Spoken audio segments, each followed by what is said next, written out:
Good evening, gentlemen. You know what time it is. Are ya ready, kids? Aye, aye, Captain. What are you doing right now? Cut that out. I can't hear you. I'll bite your nose off. Okay, calm down. I'm just getting the energy up because we're coming back with an episode of Scared of the Dark. It's the show where we go over each and every episode of Are You Afraid of the Dark? And tonight, we're watching The Tale of Locker 22. Ooh, scary locker. I never trusted lockers anyway. Well, the locker's only a part of the story. The Tale of Locker 22 is the story of a foreign exchange student that comes to a new school and inadvertently learns some secret lore with the help of a ghostly presence. And sure, we've seen it before, but have we seen it with a two-man food fight? I don't think we have. So, let's remember our combinations and open Locker 22.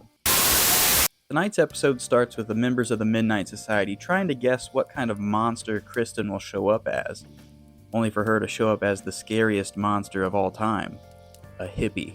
Ronald Reagan would be rolling in his lava-filled grave.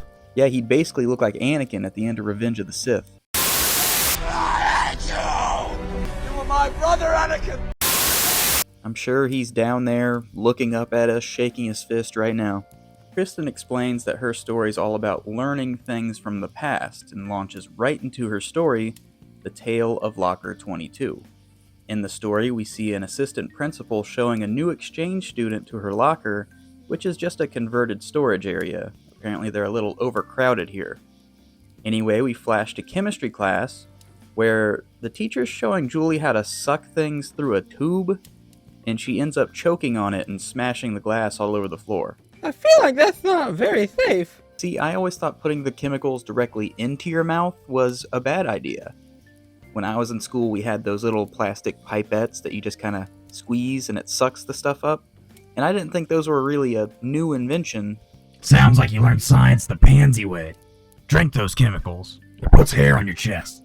While Julie is cleaning up the glass of the pipette, she's introduced to a guy named Chris, who offers to kind of show her around the building.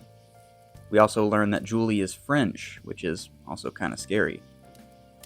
Julie also sees in the classroom a oddly dressed hippie girl just kind of standing there, but before anybody else can really notice the hippie, she's gone. At lunch, Julie is eating alone when the two bullies from the chem lab show up next to her. They plan on dumping milk on her, but Julie dodges at the exact right time for them to just throw food at each other. The two boys get so angry they just start throwing food back and forth until the assistant principal has to come in and stop it, and he somehow blames Julie for the whole event. Have you ever been in a food fight? No, but a kid pooped his pants one time because he drank a bunch of milk even though he was lactose intolerant. That's not even close to the same thing. No, but it was really funny though.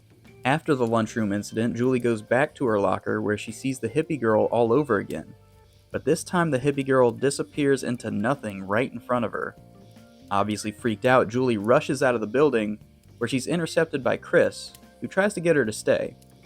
But Julie, feeling a little freaked out, starts to explain the ghost situation, but realizing it's kind of silly, she just leaves anyway. Later on that night at home, Julie gets a phone call from the two bullies, pretending to be the ghost, meaning that Chris blabbed her secret to the whole school. How did the bullies get a phone number? Yeah, that seems odd. I think we can only assume that they stole her number from the front office because she was a new student. Like, so new they didn't even have a locker for her yet, so she's probably not in the phone book. Remember phone books? Those were a thing in the 90s. The next day at school, Julie tells Chris that he's a jerk for blabbing her story to everybody, but Chris says he has a good reason for it, but Julie's not hearing it. Later on at her locker, Julie starts getting harassed by the same bullies all over again, pretending to be the ghost that she claims she saw. Julie shrugs it off and walks away until she sees the actual ghost yet again.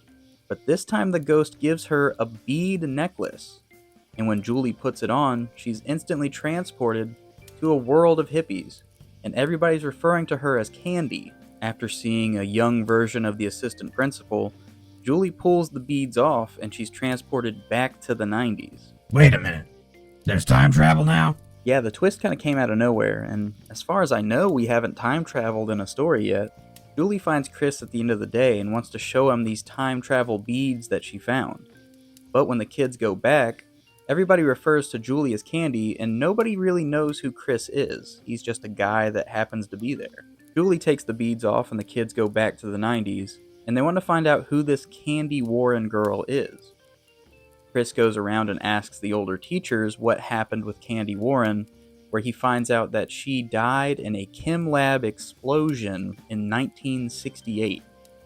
Now, at the same time he's learning this, Julie decides to put the beads back on and goes back to the 60s, where the assistant principal is telling her to get in the chem lab, and she follows him there, unknowingly recreating the events that killed Candy.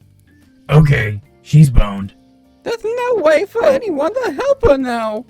Yeah, I mean, it's not like Candy left a whole box of time trinkets in her locker. There's only the one, so what's he gonna do here? Chris tries desperately to find Julie, but he can't find her anywhere. That's when the ghost of Candy walks up to Chris and sends him back to the 60s just by touching him. In the 60s, Chris rushes to the chem lab and shuts down the Bunsen burner before Julie has a chance to light it. He inspects the equipment and sees that the tube has a pretty severe gas leak, and if she would have lit it, the whole room would have exploded. After successfully stopping Candy's death, the kids go back to the 90s, and they celebrate with a hug. But while they're hugging, they're stopped by a mysterious woman in the hallway who reveals herself to be the assistant principal, Candy Warren. And that ends the story. So I guess due to time travel hijinks, the old assistant principal was completely erased from the timeline and replaced with Candy. That seems like an odd coincidence. She not only became a teacher, but a teacher at her old school, who then had aspirations to be a principal? Maybe almost getting blown up really made her focus on becoming a principal so she could ensure that other kids don't blow up. Either way, this was a pretty cute episode. I mean, you got time travel, a budding romance, bullying, school lore, all this stuff, all packed in a concise 20-minute package. That's pretty good. At times, the tale of Locker 22 can feel a little rushed by packing all of this stuff into such a short runtime, but as a total work, it's interesting. I mean, it's not scary at all, but it's interesting. And for that, I'm going to have to give the tale of Locker 22 4 pipettes out of 5. Check it out. And if you happen to stumble across an old locker, maybe a storage war situation, if you get drafted to the storage wars, then be careful of old jewelry because you might get transported back in time where you may or may not have the same rights that you do now. Keep that in mind. People don't think about that in time travel stories. So I'll see you guys next time. Stay safe out there. And don't wear strangers' jewelry. Shut up. Oh, qué guau, qué